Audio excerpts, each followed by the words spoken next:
Story time, Tinder edition.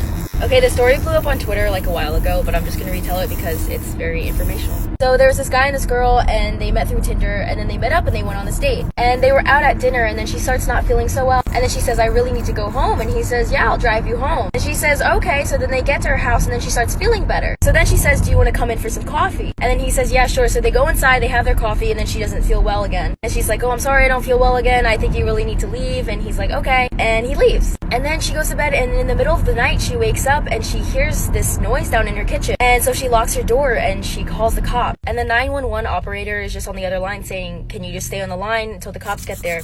And then the cops get there, and they're like, the door is locked. Like, we don't think anyone's inside. And she's like, I promise you, someone's inside my house. I can hear them. She says, you have my permission to break down the door. So she's still up in her room, and then she hears the cops break down the door. And then she hears some wrestling and some fighting. Parts